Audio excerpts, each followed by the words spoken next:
Michael, it's interesting. You know, it's the meteoric rise, I think, that concerns so many people about Bitcoin. I've got a 5-year chart here on my screen. I can't believe it's worth $4,200 a coin.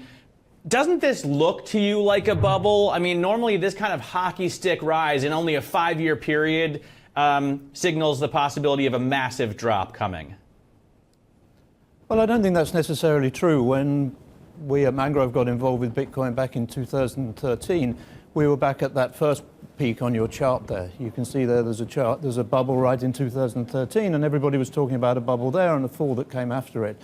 We see that being mirrored in the last few months in exactly the same way. I don't see why we should not continue on the uptrend. I think when we look back in a few years, we'll see this is just another one of those blips. Well, if you want to compare that, in 2013, I remember we just crossed over 1,000 that Christmas, and now we're at, almost 5,000. Does that mean in 4 or 5 years we could be looking at a $20,000 Bitcoin?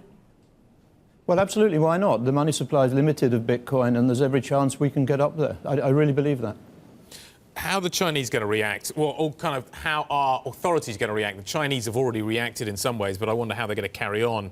Are we going to see more regulation? Does that slow the process down? In some ways, regulation in the long term is a good thing because it provides certainty, fungibility. It changes the nature of the product. Yeah, absolutely. So we've seen the Chinese recently stop this scheme known as ICOs, where people are raising capital using blockchain technology. They've stopped it, and I think they're just having a pause on it. They're having a pause for thought. I can imagine that by the sources we have in China, think that by the end of the year there'll be a regulated exchange in China managing that process.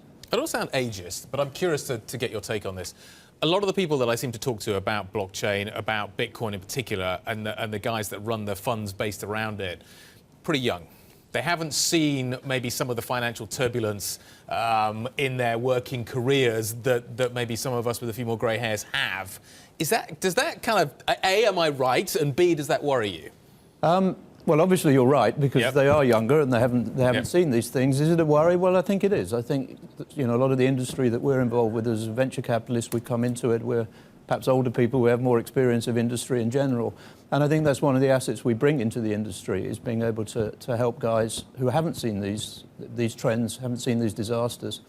And as young people, haven't even had the chance to run business at all. Yep.